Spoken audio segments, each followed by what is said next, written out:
Also, a side note, if Lucifer ever comes to you with like a contract, don't sign shit. Hi guys. So today I have a little book review. Why am I like this? So today I have a little book review for you. I recently finally finished this book that I've been reading for over a month, maybe even 2 months. And I finally finished it, and it's The Monk by Matthew Lewis. Look at that picture. We love ourselves some disturbing imagery. So I was very excited for this book, especially because of this cover. I was adamant to get this specific cover because I love having nightmares. I just think it's cool and edgy, and I love me some fucked up edgy shit. So, is this book fucked up and edgy? Well, yeah. The Monk by Matthew Lewis is a gothic novel. The basic premise is it's about this, monk, Ambrosio, who, it's written here, succumbs to temptations offered by a young girl who has entered his monastery disguised as a boy, and continues his descent with increasingly depraved acts of sorcery, murder, incest, and torture. We love ourselves a good romance novel, am I right? Yeah, it's basically about this monk who, to be honest, there are two premises that we're following. There are two stories that we're actually following in this novel. The first one is about this monk called Ambrosio, and his kind of descent into depravity and becoming evil, essentially. And then there's this other guy named Leo. It's Leo. Lorenzo. Oh my god. See, this is my problem with this. It wasn't so much the, violence and the, Satan worship and the, evil acts that they do. It was mostly because it follows two stories. One is Ambrosio, the monk, and one is, I literally forgot his name again. Lorenzo! Oh my god, why is that so... I keep calling him Leonardo for some reason. Lorenzo. But they're... all the character stories are kind of intertwined. So Lorenzo has this sister that's also relevant to the story, and the woman he's in love with is relevant to the story. But the problem is that I found Lorenzo's story a bit boring. I don't know, maybe if I reread it in the future I'll be more invested into it, but let's just say the novel started out great. We started out with Ambrosio being this good monk, and he's really respected in the community and everyone looks up to him. So it's more interesting to see his downfall, you know? So going from... It's interesting to see his descent into madness and depravity and all this lovely fucked up shit. But then we keep switching to Lorenzo's story, and I just wasn't that interested in him. But I really kept wanting to come back to the monk and to Ambrosio and his story. Lorenzo, it was very confusing for some reason. We kept switching back and forth, and the first half of the book is very much Lorenzo's story, and there's this random queen involved or something, and I kind of checked out. I was like, where's the fucked up monk shit? And I don't know if it's because the guy had to fill pages, maybe it costs more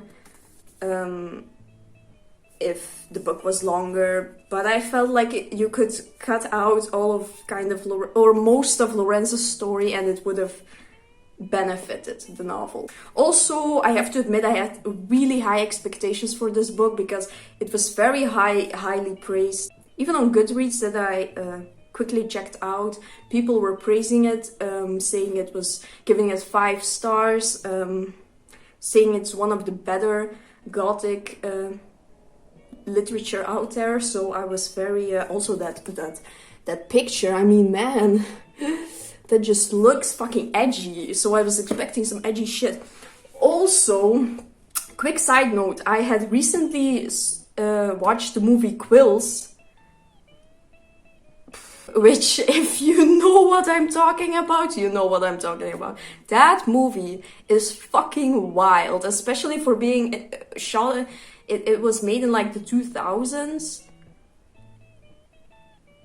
Wow. I was expecting a story like Quills, which is kind of in the realm of these types of stories. So, and I was actually doing some research on Gothic novels, and I saw that Quills is like a story about a historical figure called the Marquise of something. And this guy was like this depraved madman who wrote these these fucked up erotic stories. And his favorite Gothic novel was, in fact, The Monk. Who could have guessed? Lovely. So those are kind of connected in some way. Did I enjoy this novel? Yes, I very much did, but more so the second half of the novel. It was so much better. Suddenly, things started to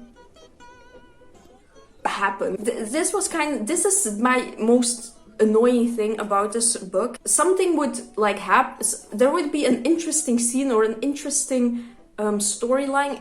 Like at some point there's a ghost. All of a sudden there's a ghost of this dead woman that comes to haunt one of the characters, and I'm like, oh my god, finally some juicy stuff, you know. But then we cut off back to some other story that's boring, and I'm like, let's get back to the ghost people, like, that's what I'm here for, you know. And then the second half of the book was so great, it kept building and building and building, and we saw primarily Ambrosio's story. And some of my favorite parts in this book were actually, there were like stories inside the story that were told throughout like poems. And there was this one story about a knight and his wife or something, and the knight goes off to fight, and the woman promises that she'll be faithful to him and that she'll wait for him, but then she doesn't because some rich guy shows up. And I mean, can you really blame her? But then the knight dies or something, and he comes back to haunt her. It's like this corpse, and it's really creepy and written in this poem form, which is very interesting. And then there's another story with like a water demon or something, and there's a woman that falls in love with him, and then he takes her to his kingdom, and then she, in the end, obviously drowns because they go into the sea because that's his home. So it's like really dark and spooky and cool, essentially. And then Ambrosius' story by the end, bro, oh my god, I just had to give it 4 stars for like that entire ending. It was so gripping, and I didn't want to stop. I wanted to know how it was going to end. So I'm going to talk about some maybe spoilerish things. I think you can still enjoy it even if you kind of know what happens, but if you don't want to know anything, yeah, I'm going to talk some more about what actually happens, especially towards the end of it. Basically, it comes down to, is it just me, or is Satan really misunderstood? And I'm not...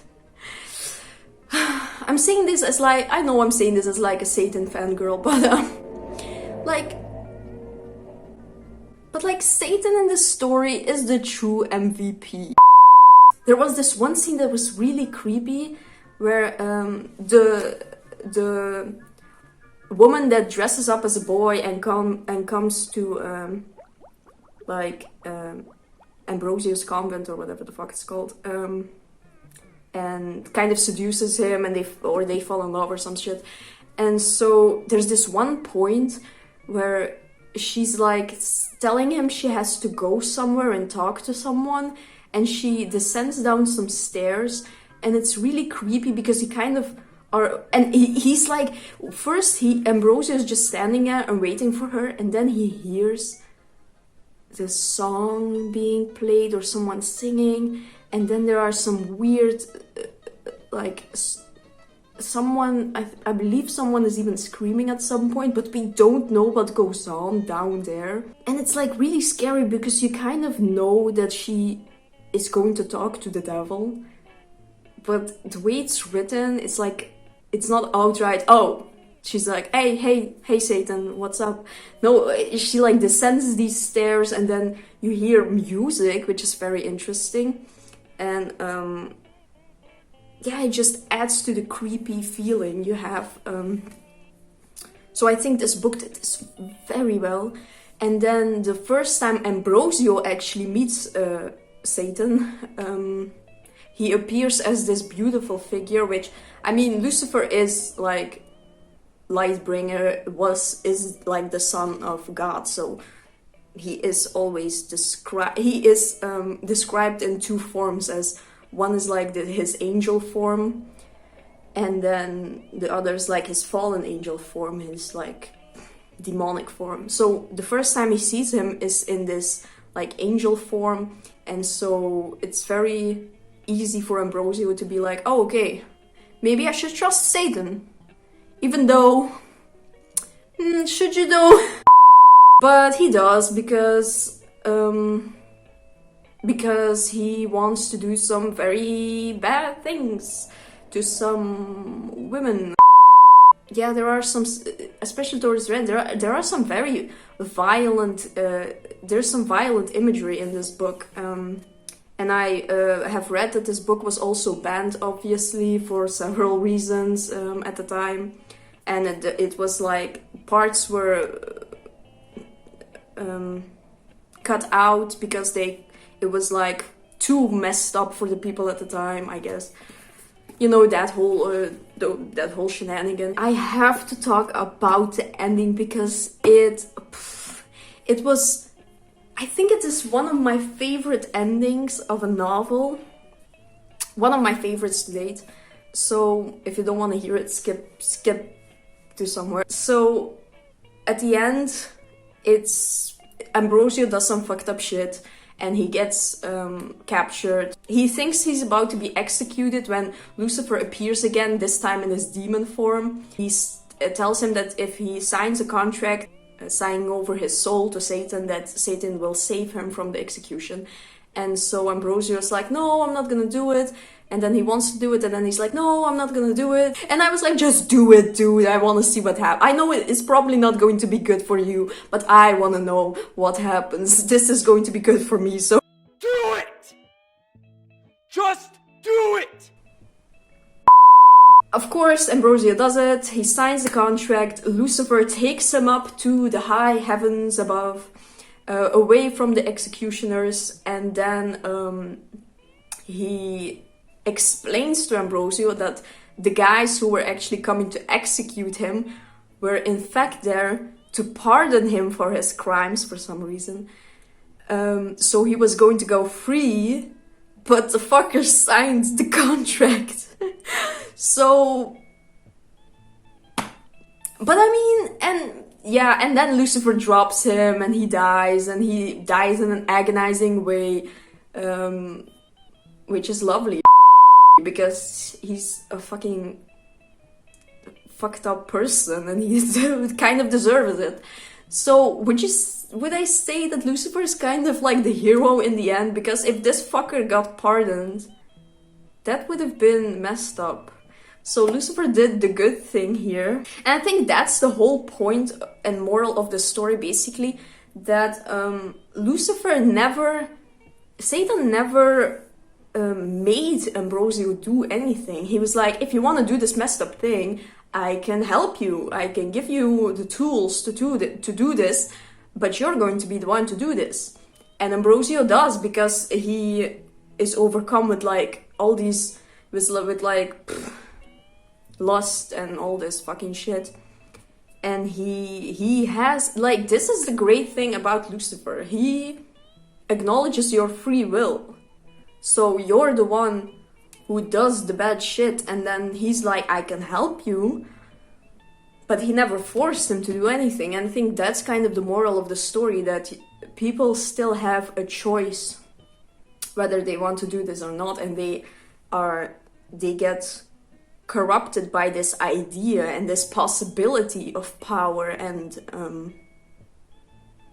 evilness, but in the end they do decide to do this themselves.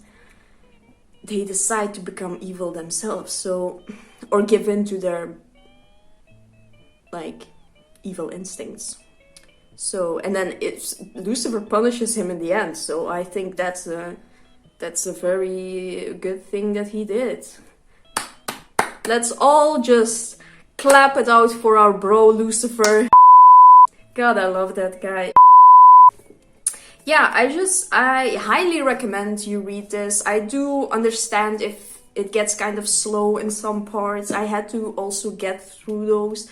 But when you get to the second half of the novel, I think it's really captivating and it's really worth the read. So I would like to know if you have read this book, what did you think? Did you like the stuff about Lorenzo? Again, I'm not saying I didn't. Like, I'm not saying I hated it, but it wasn't my favorite. So maybe if I reread it in the future, I'll be more into it.